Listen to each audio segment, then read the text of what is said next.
Bismillahirrohmanirrohim. Assalamualaikum warahmatullahi wabarakatuh. Halo sobat, dimanapun kalian berada. Gimana nih kabar hari ini? Semoga selalu sehat ya. Ada pepatah mengatakan nih, kalau tak kenal maka tak sayang. Maka izinkanlah saya untuk memperkenalkan diri.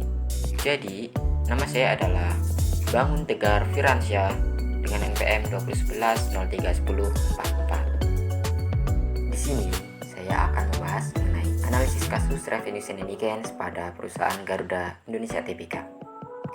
Baiklah, dalam pembahasan kita kali ini terdapat beberapa pokok bahasan.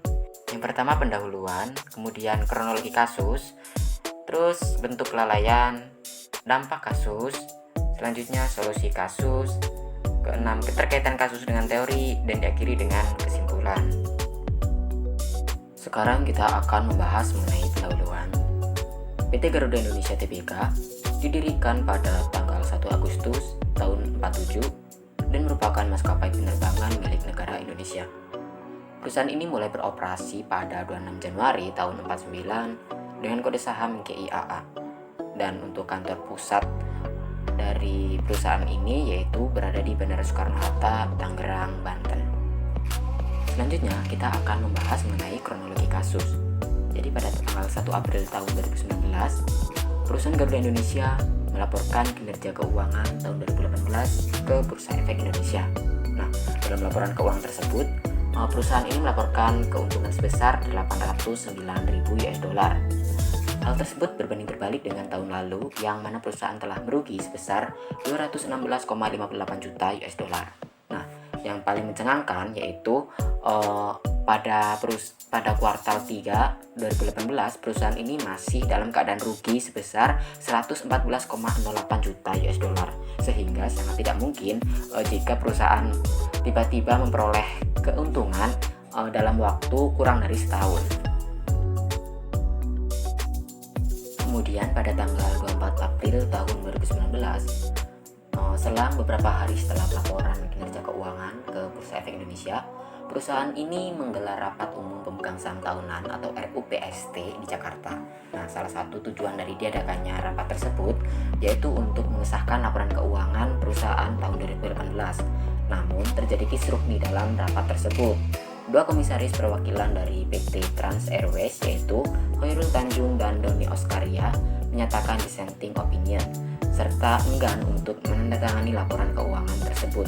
Nah, dalam rapat RUPST tersebut, Khairul ini juga sempat memohon agar keberatannya itu dibacakan oleh pimpinan rapat.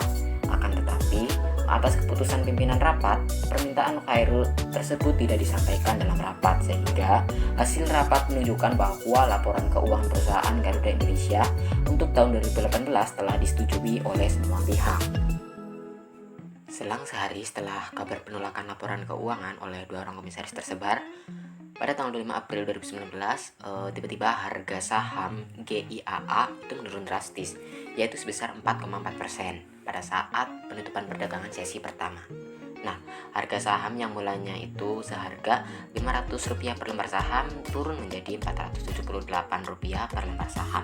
Akibatnya apa? Bursa Efek Indonesia mengatakan bahwa mereka ini akan mengundang manajemen perusahaan Garuda Indonesia untuk menjelaskan terkait perbedaan pendapat antara pihak komisaris dengan manajemen terhadap laporan keuangan perusahaan di tahun 2018. Kemudian pada tanggal 26 April 2019, Komisi 6 Dewan Perwakilan Rakyat ini akan memanggil manajemen perusahaan.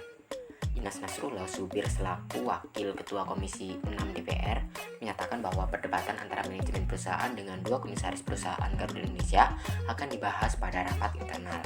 Nah, di sisi lain, sehubungan dengan penolakan laporan keuangan tahun 2018 oleh dua komisaris perusahaan, telah beredar surat dari Sekarga atau Sekretariat Bersama Serikat Karyawan Garuda Indonesia yang mana berisi aksi mogok karyawan perusahaan Garuda Indonesia.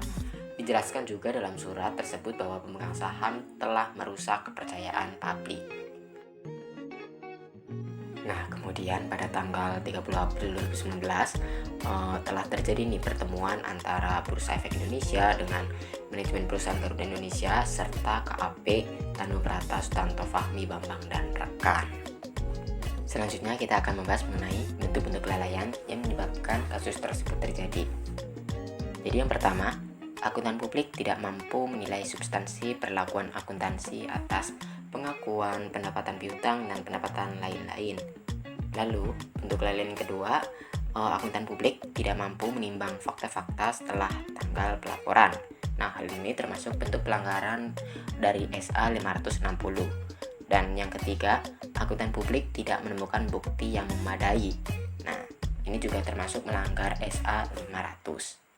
Lalu, apa sih dampak atas kasus yang terjadi pada perusahaan Garuda Indonesia tersebut? Nah, di sini akan saya jelaskan ya beberapa dampak yang diakibatkan atas kasus tersebut. Nah, dampak yang pertama yaitu turunnya harga saham GIAA. Harga awal saham yaitu sebesar Rp500 per lembar saham kini turun menjadi Rp478 per lembar saham. Ternyata hal ini juga berlanjut nih sampai harga penutupan, yaitu sebesar Rp466 per lembar saham. Lalu dampak yang kedua yaitu denda administratif oleh OJK sebesar Rp100 juta. Karena apa? Karena melanggar peraturan nomor 29/POJK.04/2016 tentang laporan tahunan emiten atau perusahaan publik. Lalu dampak selanjutnya yaitu sanksi denda sebesar Rp100 juta kepada setiap anggota direksi perusahaan Garuda Indonesia terkait pelanggaran peraturan Bapepam nomor 8.G.11 tentang tanggung jawab direksi atas laporan keuangan. Dan untuk dampak yang selanjutnya yaitu sanksi denda sebesar Rp250 juta dan juga restatement atau perbaikan laporan keuangan perusahaan oleh Bursa Efek Indonesia. Jadi BEI resmi memberikan sanksi terhadap perusahaan Garuda Indonesia, dan untuk penyelesaiannya paling lambat tanggal 26 Juli tahun 2019. Dan untuk dampak yang terakhir yaitu adanya pembekuan surat tanda terdaftar atau STTD selama setahun kepada Kasner Sirumapea, yaitu selaku anggota dari KAP Tanubrata Sutanto Fahmi Bambang dan rekan. Solusi apa yang tepat untuk mengatasi kasus tersebut? Yang pertama yaitu bagi pihak KAP ini harus lebih teliti dalam mengecek bukti penerimaan dan pengeluaran perusahaan. Lalu solusi yang kedua yaitu bagi pihak perusahaan ini juga harus memperketat sistem pengendalian internal. Karena apa? Karena sistem yang lemah ini akan memberikan kesempatan bagi pelaku untuk melakukan kecurangan atau fraud. Selanjutnya yaitu kaitan kasus dengan teori.